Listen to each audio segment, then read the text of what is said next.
बच्चों, पिछली क्लास में हमने आपको परिसंचरण तंत्र यानी सर्कुलेटरी सिस्टम के बारे में बताया था। इसके 3 मुख्य भाग होते हैं: रुधिर यानी ब्लड, रुधिर वाहिनियाँ ब्लड वेसल्स, और हृदय यानी हार्ट। इसको हम अपने परिप्रेक्ष्य में, अपने घर के परिप्रेक्ष्य में इस प्रकार समझ सकते हैं कि जैसे पाइपलाइन होती है। हमारे घर में पानी आता है, कहाँ से आता है? नगर निगम से आता है। किसके थ्रू आता है? पाइपलाइन के थ्रू आता है। तो जो पानी होता है वो रुधिर मान लेते हैं, और जो पाइपलाइन होती है उसको वाहिनियाँ मान लेते हैं।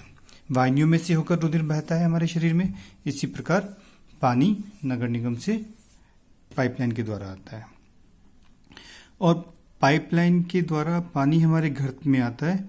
और घर में ऊपर अगर हमें टैंक में पानी पहुंचाना होता है या घर के अंदर तेज प्रेशर से लाना होता है तो क्या करते हैं हम? उसके लिए मोटर चलाते हैं। मोटर चलाने से पानी बहुत प्रेशर के साथ हमारे घर में आता है। ठीक इसी प्रकार हृदय काम करता है। हृदय रुधिर को पंप करने का कार्य करता है, जिससे रुधिर वाहिनियों में से होकर सभी अंगों में या फेफड़ों में पहुंचा दिया जाता है। आइए आज हम डिस्कस करते हैं हृदय यानी हार्ट। हृदय क्या होता है? रुधिर को रुधिर वाहिनियों में घुमाने के लिए एक मांसल रचना होती है जिसे हृदय कहते हैं।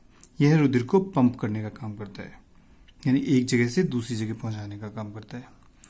कहाँ पाया जाता है हृदय?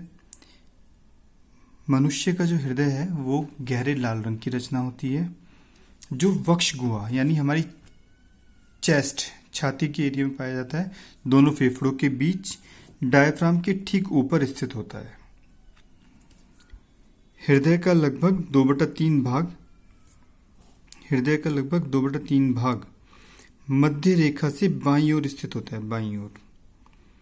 इसका आकार व्यक्ति की बंद मुट्ठी के समान होता है। ठीक है।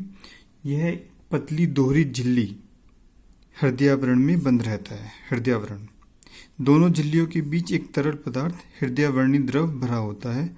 यह पदार्थ हृदय को बाहरी आघातों से बचाता है।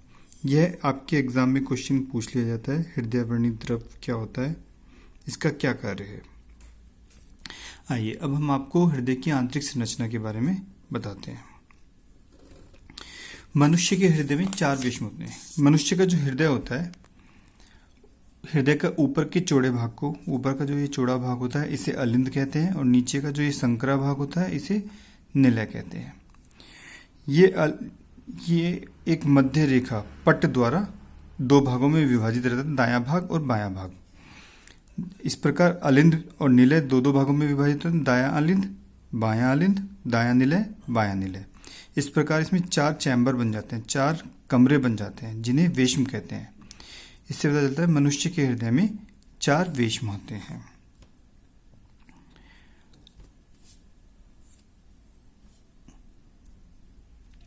दाएं अलिंद में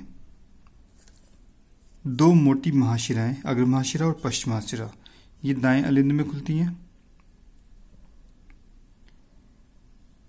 जो अशुद्ध रुधिर को शरीर के विभिन्न अंगों से दाएं अलिंद में पहुंचाती हैं।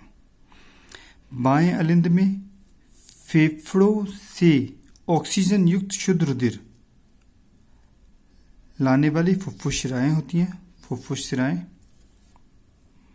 ये फेफड़ों से ऑक्सीजन युक्त शुद्ध रुधिर को बाएं अलिंद में पहुंचाती हैं। अलिंद निलय छिद्र द्वारा दायां व बायां अलिंद अपनी अपनी ओर के निलय में खुलता है। ये छिद्र है, दायां अलिंद दाएं निलय में खुलता है, बायां अलिंद बाएं निलय में खुलता है। प्रत्येक अलिंद निलय छिद्र का नियंत्रण करने के लिए कपाट होते हैं। ये कपाट होते हैं जो रुधिर को अलिंद से निलय में आने देते हैं, लेकिन निलय से वापस अलिंद में नहीं जाने देते। दाएं अलिंद को दाएं निलय में खोलने के लिए कपाट जो होता है उसे त्रिवलन कपाट कहते हैं, और बाएं अलिंद से बाएं निलय में के बीच में जो कपाट होता है उसे द्विवलन कपाट कहते हैं। दाएं अलिंद में शरीर के विभिन्न भागों से अशुद्ध रुधिर एकत्रित होकर दाएं निलय में जाता है, और बाएं अलिंद में फेफड़ों से शुद्ध रुधिर एकत्रित होकर बाएं निलय में जाता है। दाएं निलय की अग्रभाग, अग्रभाग ये है, दाएं निलय की अग्रभाग से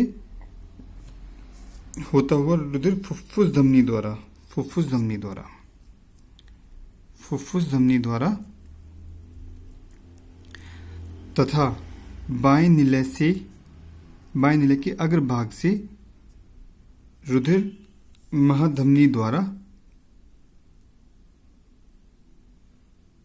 अपनी अपनी जगह पहुंचा दिया जाता है। दोनों ओर चापों के गोल द्वारों पर अर्धचंद्राकार कपाट होते हैं जो रुधिर को निलय से महाधमनी तथा फुफ्फुस धमनी में, महाधमनी तथा फुफ्फुस धमनी में जाने का मार्ग देते हैं, लेकिन वापस निलय में आने का मार्ग नहीं देते। इस प्रकार ये हृदय की आंतरिक संरचना है। कल हम आपको हृदय की कार्यविधि बताएंगे, क्रियाविधि बताएंगे। धन्यवाद।